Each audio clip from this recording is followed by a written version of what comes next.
G'day, everyone, and welcome to Rare and Resilient 1 in 5,000 podcast, episode 21. And today we are joined by Suzie from Kansas, who's going to read her story in the book, which is 75, which is Kaden's story, her son Kaden, and it's on page 155 of the book. So welcome, Suzie. Thank you, Greg. It's great to have you. I'm excited to be here. After almost 24 hours of labor and several hours of pushing, our baby finally arrived. But instead of being handed over to me, a swarm of medical staff surrounded our baby, and no one was talking to us. Finally, they took my husband aside and explained things to him. They let him convey the news to me. Imperforate anus? What did that even mean? Surgery? When? What? How? It did not make sense. We had never even heard of it. What were we going to do now? After surgery the following morning to create a colostomy for Kaden, we got to visit him in the NICU. The nurses showed us the colostomy bag and we learned we would be getting lessons on how to change it. However, our son's skin reacted horribly to the stool that was gathering on the slivers of opening around the patch. The colostomy bag was off again less than a day or so later, and it never went back on. Instead, we learned the unperfected art of double diapering an infant. When we shared the news about our Kaden's birth, we only included vague information about staying in the NICU. With already mounting trepidation about both our son's condition and the potential social implications of such a diagnosis, we did not share openly except among family members and a few close friends. However, I did have one sorority sister who responded privately about my general Facebook post to gently inquire about the reason for my son's stay in the NICU. Only God can answer why she was the only person to ask for more details. But it was not long after my candid response that she quickly replied, "I think that is the same condition one of my husband's co-workers' son was born with." And our first connection to another 1 in 5,000 was made. I will be forever grateful for the over an hour phone call with Siri while she sat at Robbie's bedside where he was recovering from yet another surgery.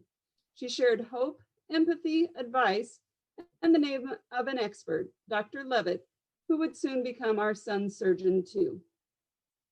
After about a week in the NICU, even though he was not yet gaining weight, the doctor made the blessed decision to release him, hoping he would gain better at home. He did. We figured out how to make things work with double diapering. We learned how to laugh even in the challenging moments. When a child is stooling through a colostomy, they are almost always stooling. Having a baby boy pee during a diaper change is not fun, but having a poop fountain through the colostomy was worse. We learned early on to keep the colostomy covered. Also, trying to double diaper is a sure recipe for frequent accidents, which resulted in a lot of clothes changes. This reminds me of a onesie our son wore that had small monkeys all over it. Quite often it would look like one monkey had pooped on the monkey below him because the double diapers had leaked. Another particularly memorable time happened during a nighttime feed when I could feel warm liquid starting to touch my own skin. Ew. We laughed. Dad cleaned up baby. Mom took a shower in the middle of the night. We carried on. During the first 6 months of our son's life, we made 3 trips to Cincinnati, Ohio from our home in South Dakota to see Dr. Levitt. He had his PSARP surgery when he was 3 months old and his colostomy reversal at 6 months. We had planned his colostomy reversal shortly before Christmas, as I would have some time off from work for us to be in Ohio for the surgery. Kaden had a rather quick recovery and we were able to still make it back to Nebraska to celebrate Christmas with family. The days are long, but the years are short, definitely rang true for us.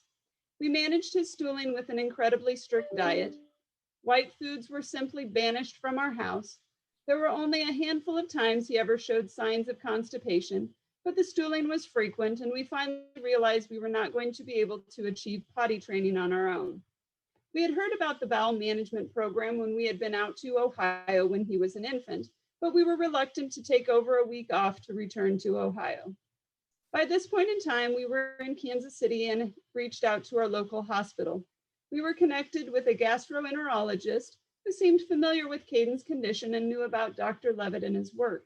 We were excited to find local support to help us start our son on an enema routine. However, it was not working. When our son was 4.5, we finally resigned ourselves to go to a bowel management program in Ohio. Dr. Levitt had moved to Nationwide Children's Hospital by that time, so we headed to Columbus instead of Cincinnati. Our son had been having worse and worse stooling until he was almost pooping constantly. The enemas did not seem to be helping at all. Our bowel management trip was one crazy roller coaster ride. Both of our sons got sick on the way to Ohio. I went to the opening orientation by myself since my husband stayed back at the Ronald McDonald House with our sick children. In the short couple of hours of the orientation, I quickly realized I had learned more about my son's condition and how to properly handle bowel management than the GI doctor had known. That same evening, I had the chance to meet a mother and her daughter who were also attending the bowel management boot camp. It was her daughter's birthday. What a way to celebrate, huh? We formed an instant connection, but I did not realize then how amazing a friend Michelle would become. While we were there, Dr. Levitt ordered a stool test and our son was diagnosed with C. diff, which is a bacterium that can cause symptoms ranging from diarrhea to life-threatening inflammation of the colon. He had had surgery in January where he had likely contracted it, even though he was on antibiotics. I too had surgery in February for a deviated septum and had also been on antibiotics. I quickly suspected C. diff, got tested, and it was confirmed. While we were still in Ohio, our youngest developed yet another ear infection from his illness, requiring a visit to urgent care and resulting in more antibiotics. We braced for yet another family member to contract C. diff. We did have a chance to meet with other families with a child with anal rectal malformation at a gathering in the Ronald McDonald House over the weekend. One of the little boys had a Malone. Before we had come to boot camp, one of the nurses had talked to me about a Malone being an option for my son. However, at the time, I was absolutely appalled at the suggestion of making a hole in my son's belly button to allow a catheter to go in for a top-down enema.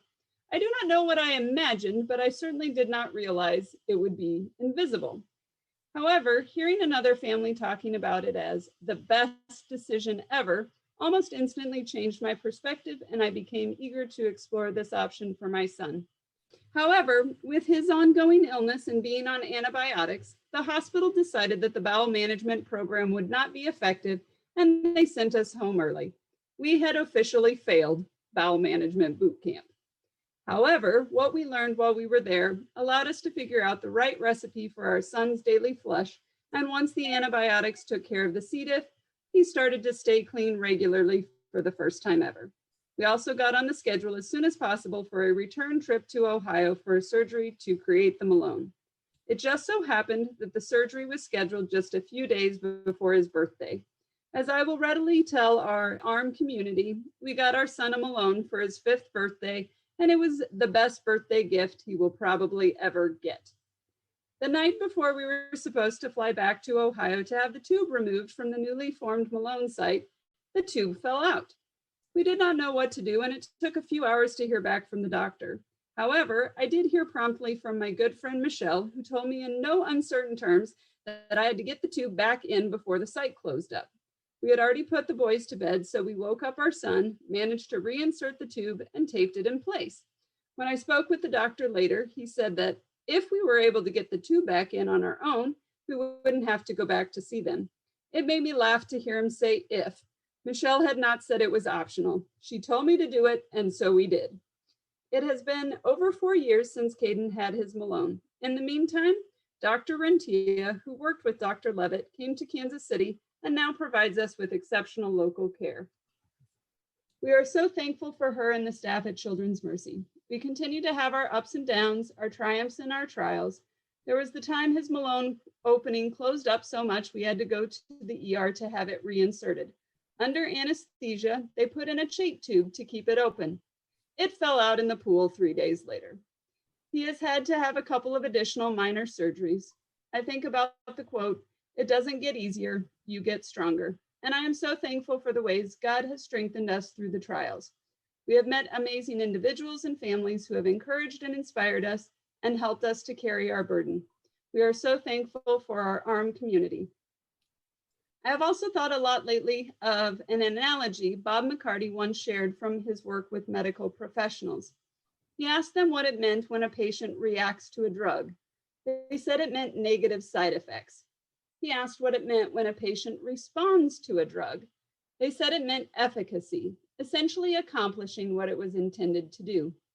I think the concept of response versus reaction can also be applied in our own daily lives, particularly when we consider the extreme challenges that life often throws our way. Reacting may be our first tendency, but we also have an opportunity to respond. I know my son's medical condition will shape him and his life in many ways. I hope we are intentional in how we respond to the challenges and opportunities that come our way as we search for the silver lining, laughing through our tears, and finding joy in the great moments as well as the hard ones.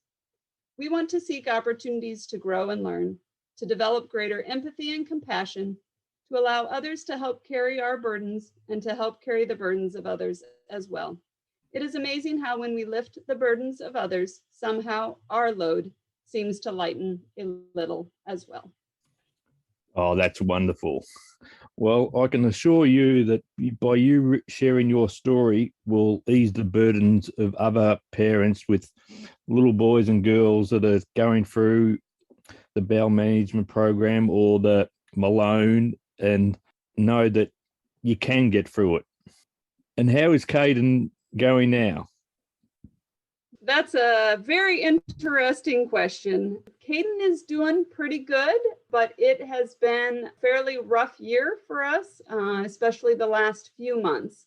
Kaden's bowel management has been going really well. We've been very fortunate that I found the right recipe on a regular routine, able to manage that really well. And it's exciting to see him taking over more of that responsibility to handle it on his own. He can put the catheter in himself, get it taped in place, open up the valve, do those kind of things that is developing the independence that he's going to need later on in life. The challenging aspect has been on the urological side, and that's something that Kaden has dealt with for a long time to varying degrees, and we've worked for a while with a local urologist trying to figure out how to make sure he's staying dry all the time and ensuring that he can start staying dry overnight. Finally, back in January, it seemed that we really were out of options and just weren't figuring out what was going to be the right next step for Kaden. And so at that point in time, I reached out to Dr. Alam at MUSC in Charleston. Dr. Alam had been part of Dr. Levitt's team when we had visited them as when Kaden was an infant. And so reached out to Dr. Alam and had our appointment with him back at the end of August. Dr. Alam had spent some time speaking with me beforehand, so I was a little bit prepared for his eventual recommendation for Kaden to catheterize regularly. Kaden, of course, was not prepared for that at all. And it was a pretty tough transition to go on a trip to see a doctor you've never visited before and get that kind of treatment recommendation as a 10-year-old. So we've been on a bit of an emotional roller coaster since then, the last couple of months as we've been working through that, but it's also been really encouraging and amazing to see how quickly Kaden has moved through those challenges. Just from when he found out about how much he thought it was going to hurt, and then realizing that wasn't as bad as he thought, and then fears about how am I going to handle this at school, and then working through that, and then his anxiety about, well, I really hope I'm not going to have to do this in middle school. And then finally kind of starting to accept that it might be more long-term. And then the comments would change to, well, I really hope I don't have to do this in college. But starting to see how he was beginning to accept and move forward with it, despite still not wanting to, but hopefully starting to see some of the results and impact. Are the results getting there? Is he improved in that respect by having the catheterization? It's still been up and down for him. We started to see improvement for a little while. It's kind of fallen off again and not seen as much regular improvement as we'd hoped. Still working through that. One of the big signs, though, that has made both of us very hopeful is that Kaden has kind of struggled with gaining weight. He's, 40th percentile or so in height and really low single digits percentile in weight. And they've been working on recommending how we can get more fat into him. But sharing that concern with Dr. Alam, he had a very different response. His response was that this treatment program of having him do the regular catheterizing could really help with that. Because he said, growing is really the last thing your body is going to focus on. If it's battling anything else, that's what it's going to work at taking care of first. And we've actually really seen that just the last 2 months. And it was just 2 months ago that we were there and started on this. But I kept making him get on the scale again. Is it really another pound heavier? But he's gained a pound each over the last 2 months. And I hope that even that is a good sign that we're on the right path. It's all a journey, and we have to focus on one day at a time. It must be so hard for him to adjust to doing the Malone and well as doing the caffeine as well now. Yeah, I think the thing he's struggled with the most is no more than 8 hours between time. And he's still a young kid that needs way more than 8 hours of sleep. So an early morning wake up from mom is his least favorite part of the day. And how is he adjusting with the schooling? Are they supportive and helping out? Our school has been absolutely fantastic. The whole staff, even when we were back from South Carolina and it was going to be his first day at school, and he really hadn't done it much on his own at that point. I messaged the school and asked the principal, and he said, sure, yeah, you can come in, use our conference room. So I worked remotely so I could help him. But immediately he informed me, Mom, you are not coming in here. I've got this. Oh, wonderful. He's been handling it at school, but the nurse is very involved. She messages me every day to let me know the time and the amount, so we can just continue to log his progress on that and make sure he's going frequently enough, that he's drinking enough water and staying on top of it throughout the day. And that's so important, isn't it, to have that, for him to feel safe at the school, like emotionally. Mm-hmm. So do his friends know about the caffeine?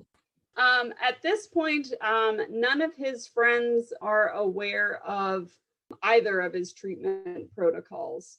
Certainly family and my close friends would be aware, but none of his friends are aware at this point.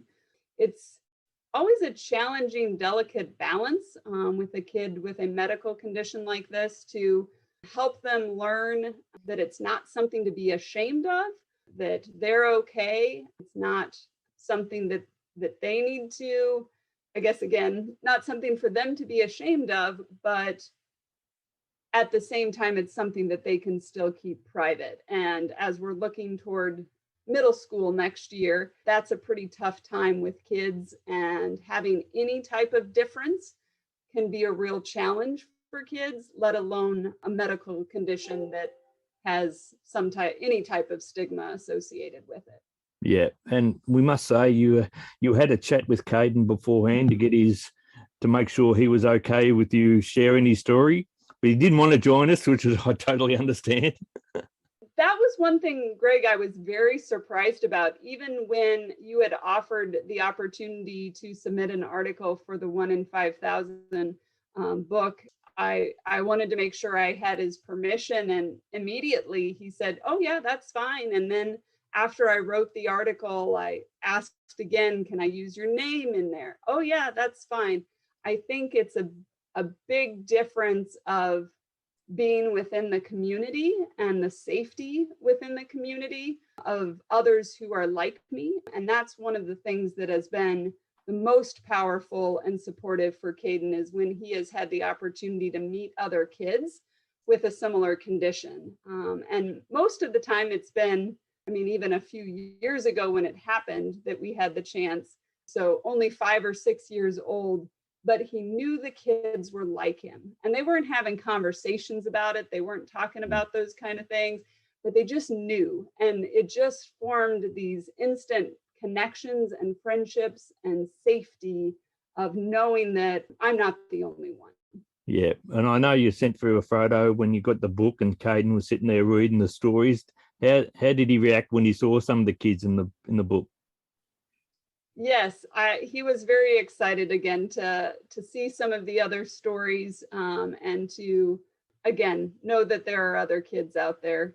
I do have to admit, though, as the mom of a young boy, his main fascination was the funny monkey poop story was his favorite to read out loud to his little brother, and the two of them laughed about it over and over again. So as long as you appeal to the, little boy brain, he was all about sharing that story. Yeah, and how does his little brother deal with all of his medical issues? Yes, his little brother has been fantastic, right there alongside him the whole way. I think early on it was a little bit of a challenge with his little brother the first time when Kaden kind of started realizing that he was different. It was in relation to his little brother, because he asked me one time, when is Owen going to have to start doing morning routine? That it's just yep. what happens to everyone. And that was really then the opportunity to talk with him about that. No, he won't be starting. This is just something that you do. And so I think having that comparison of starting to understand how he was different and those kind of things came about because of his brother. But his little brother loves morning routine with him. Morning routine is our official name for his morning flush. When he was very little, we talked about getting the poop out, and then we decided that wasn't going to be appropriate for the kid to talk about getting the poop out. So we dubbed it morning routine. And his little brother is always there to grab the table, grab the technology, and quite honestly, the two of them sit there and eat breakfast and watch a DVD in the morning together for the 35 minutes while it's flushing out. And then he helps get things cleaned up and out of there. And it's not an issue. I'm always trying to take a guess on how long his little brother is going to be sitting in there with him. Is this going to be something that continues in high school, or how long? But apparently the allure of technology doesn't faze him to be sitting on the edge of the bathtub, eating breakfast and watching DVD with his brother. Oh, that's wonderful. We recently had Dr. Rentia on the podcast, and she's wonderful. And it must have made so much difference to have a specialist in your hometown to be able to refer to when you need it. It is fantastic. And we certainly appreciate it, especially after so many years of traveling to go see care. We do not take it at all for granted that we can find that expertise 25 minutes down the road now. And it has been fantastic to have someone of Dr. Rentia's caliber who understands the condition, understands the treatment, and has also been very intentional about pulling together a team to support that. And I especially enjoyed listening to the podcast episode with her and the conversation that the two of you had about the mental health aspects for kids with anal rectal malformation. And I have to say, the psychologist that she has brought on to be a part of her team, Dr. Lowe, has been phenomenal for Kaden, and I would say probably even more so for me. She'll have conversations with him directly, and I think he gets a little bit out of it. But quite honestly, it's much more about her helping me think through strategies and approaches and different ways to respond and help him. And she acknowledges that as well. If she meets with him for 30 minutes once a month, that can only have so much impact. It's much more about how his parents and his family are responding and supporting him all day, every day through what he's facing. It's very interesting you mentioned about the mental health side of things. And, anyone who listens to the podcast knows how passionate I am about it. I was having a chat to a mum this morning, actually, from another country who believes that she may be suffering from a form of PTSD or from when her child was born. And her child's sort of like the age of Kaden now. Now, if you'd like to share, how was your experiences from a mother's perspective and how you believe that talking to the psychologist is helping you as well now? Yes, it was definitely a shock for all of us to get that kind of diagnosis at birth. And it very much originally was a very reactionary, just responding to what was directly in front of you, what you had to do. I was still recovering, just trying to figure out how to keep the kid somewhat clean and somewhat dry and stay up with the laundry.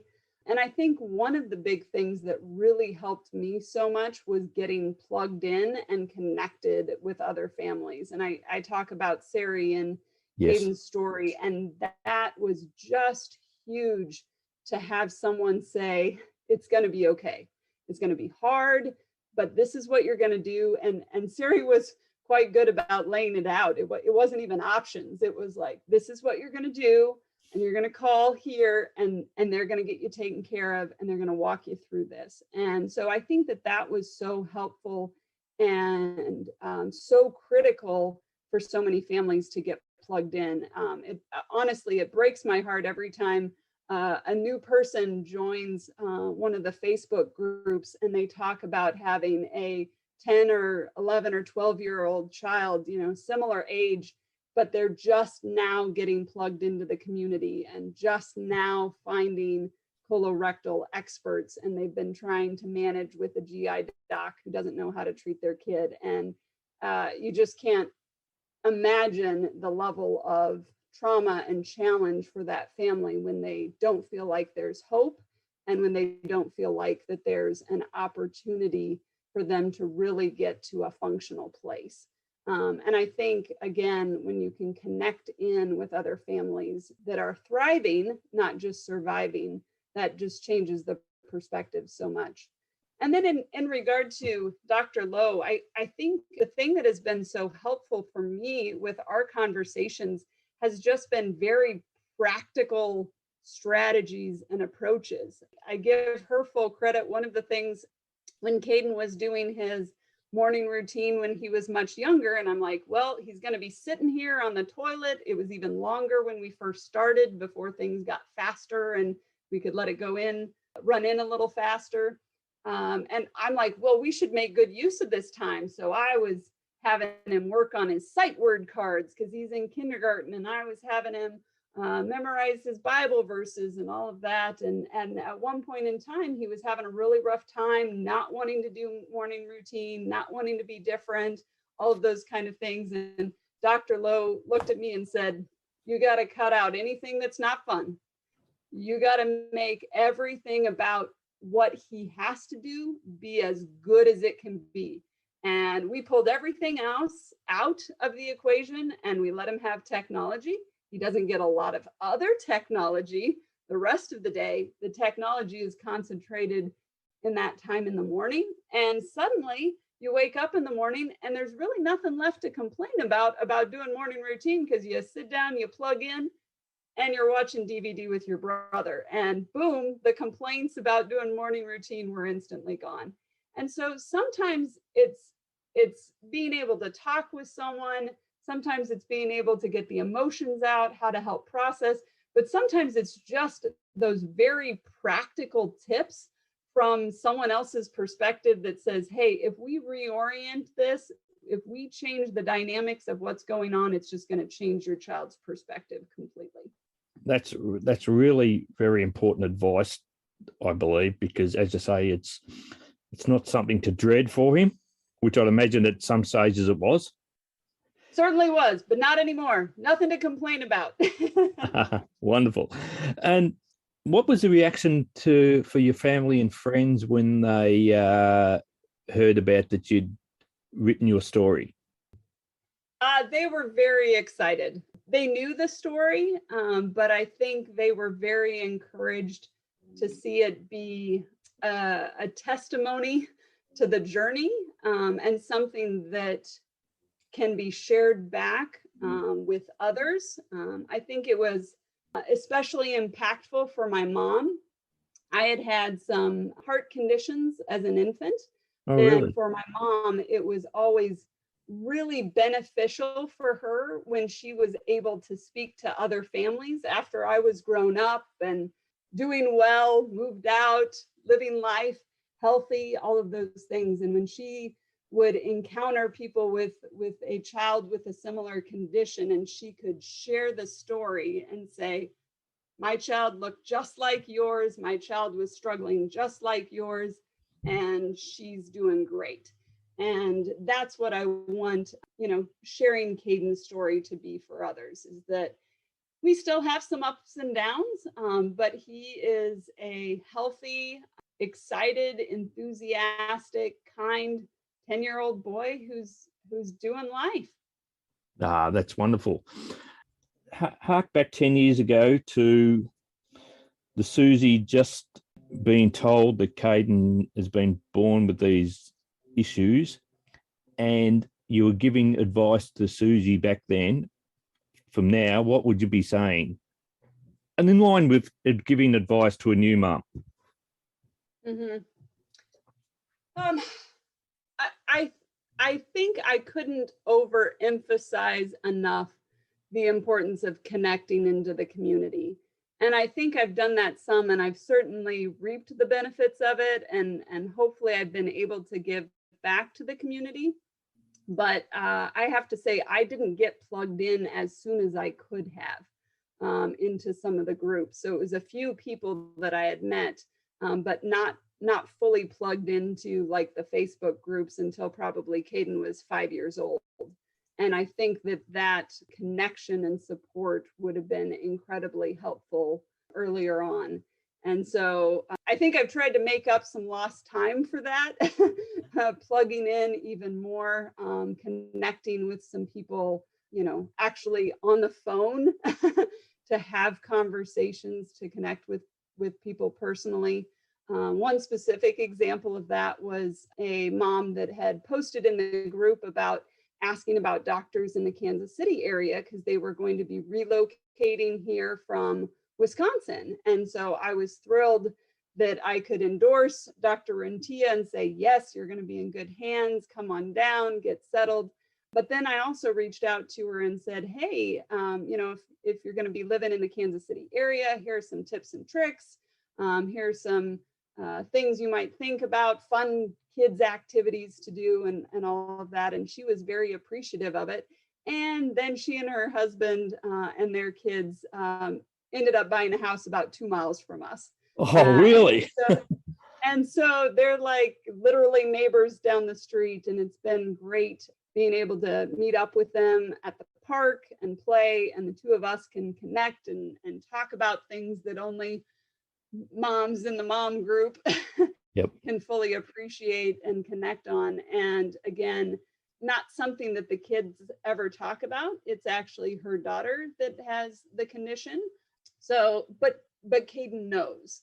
And Yep. I think, again, being able to play around other kids and know that there are other people around there. And quite honestly, it's fantastic to have someone local when you don't have enough catheters and the durable medical equipment supply order has not come in yet, and you can text a friend and say, is there any chance? And she says, come on by, I've got you covered. Oh, that's wonderful. Again, having real, true support network is just phenomenal.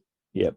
Just one thing I'd like to touch on, and which I see a lot in the groups and on our page and that, where parents look to GI specialists. Would you like to relay your experience in that regard? Yes, that is certainly a challenge. And I think a big challenging aspect of it is the fact that there are so many medical professionals who will attempt to treat children, even if they don't have expertise in that area. It's kind of that way with all of us. Sometimes we don't know what we don't know. And I think oftentimes it's with good intent. Even the GI doctor we encountered was a very nice individual, very concerned about the welfare of our child and trying to help our son to the best of his ability.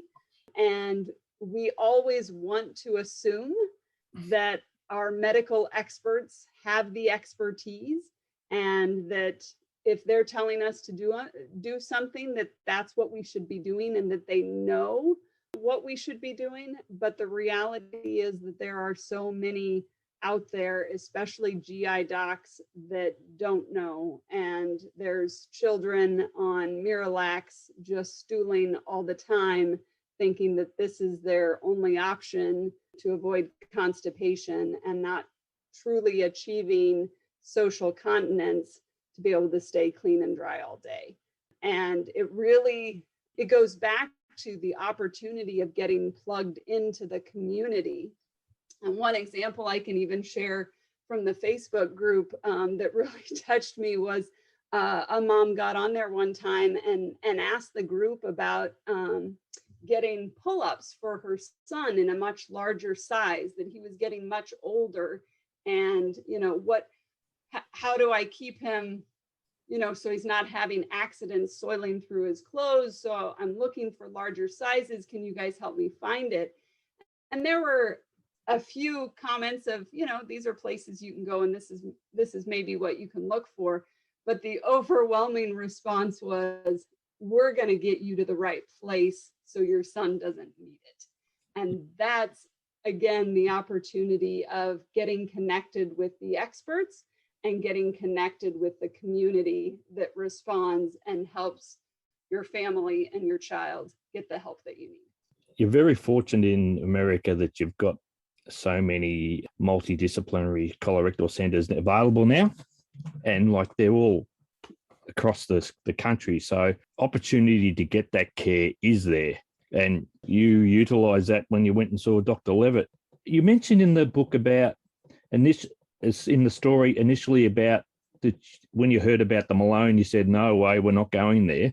What changed?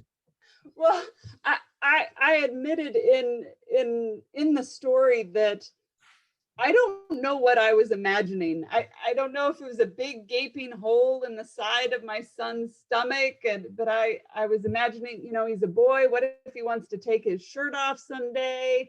What is this going to look like? This seems awful. I just was frustrated. I still remember where I was standing when the nurse told me about, well, we can make a hole and you can put the catheter through it. And I hung up after that call, and how can she think that this is a solution to our challenges? What in the world? And after getting to go and sit at the Ronald McDonald House with other families, and they talked about how life-changing it was for their child to not have to actually do enemas every day, to make it more comfortable. A big aspect of it, of what makes the enemas uncomfortable, is the having to hold it, pouring all this fluid inside your body and then saying, nope, all right, kid, hang tight for 10 minutes. We're going to let it all sit there. Such an uncomfortable situation. And when you can flip that and run it in from the top, and okay, they feel it kind of cramping and the urge to go, just like everyone does, they can let it out and flush it on through the system. And again, after several years, it used to be the flush needed to slowly go in, take 10 minutes to go in. Now we open it up, it runs in 5 minutes, he sits for 35 more, and we're off and out the door kind of thing. But it was certainly hearing from another family talking about how much it made an impact to their son and their life that certainly changed my mind about it. And then one of the great things of then later on, when we were back at our local hospital, and one of the surgeons was examining Kaden, and he knew that he had a Malone, but he was looking for it. He's like, where is it? And he couldn't find it because Dr. Levitt had tucked it into his belly button and just absolutely invisible. If you stared at him all day, you'd never see an opening there. And so he's got quite a fancy little trick that he can slip that catheter in there and no one will ever know. But again, for any family that is thinking about it, I would certainly encourage them to give consideration to it. The reality of it being formed, since Kaden still had his appendix and it wasn't needed for other things, the whole formulation is his tissue, his body. So there's nothing foreign in that system that has to be replaced or updated later on. And the nice benefit is that the child should never have an appendicitis because his appendix is getting flushed out every single day. So we got that benefit too. Yes. And it sounds like he's really independent with it now and he can do it all himself. Is that right? He does most of it himself. He does not do the mixing it up yet. We haven't transitioned that responsibility to him. We handle doing that and have it all ready to go. He's, again, not real excited about getting out of bed in the morning and having to go to school. And so our approach is to just get him on as quickly as possible, turn on the technology and get him some food and water and let him be a little happier when he gets off. Oh, that's wonderful. So, Suzie, what would your final piece of advice be to a parent who's in our community at the moment? I think my biggest advice would be don't give up. There are many challenges you may be facing right now. There may be some new challenges that you may face in the future. And the challenge is to not get disheartened or to think that how things are today are the way things are always going to be. And so if you feel like your child is not where they need to be at, that it's not a workable approach for your family, or it's not a treatment program that is working for your child, keep asking questions, keep reaching out, keep looking for other experts to find new solutions, reach out to the community, connect with others, because there are definitely opportunities to see improvement. Just one little story on that. We had a challenge at one point after we'd thought we'd gotten Kaden on the right recipe, on the right routine. Things were going great. And then all of a sudden, he was having accidents sometimes. And we just couldn't figure it out. We kept going back and forth with the hospital, adjusting the recipe, all of that. And finally, when we were out in person with Dr. Levitt, he's like, well, we've tried everything else. It has got to be diet. It's got to be something this kid is eating. He said, why don't you do a food log? Start journaling. Let's see what we're putting in this system. And it only took about 3 days. And we figured out what it was. He had liked to eat Raisin Bran cereal in the morning. And he would pick out the raisins before he ate anything else and put that into an empty system. And the raisins were just flying on through his body. And so the whole thing of that story is that challenges come up, new foods, new approaches, but keeping asking questions, taking time to journal or log what's going on. The challenge can be that time goes by and you realize, man, you've been dealing with something for a while and it's not getting better. And so don't give up. Keep being an advocate for your child and keep reaching out to get them the resources that they need. And whether that's medical resources or mental health resources, both being critically important to make sure your child is healthy and has the best opportunity for a bright future. Oh, that's really good advice, Suzie, and I'm sure it's going to resonate with so many of our parents in our community. So, Suzie, I can't thank you enough for sharing your journey with Kaden and how open and transparent you've been, and more importantly, sharing your experiences of how to get Kaden to a situation where he's now social continent. It makes so much difference to parents knowing that there is a positive outcome out there. So I can't thank you enough, Suzie. It's been wonderful. Well, thank you, Greg. I've enjoyed getting to see you and connecting. And I just want to thank you for your advocacy and your bringing together the community in the way that you do. It's my pleasure. My pleasure, Suzie. Okie dokes. See you later. Take care. No worries. Bye.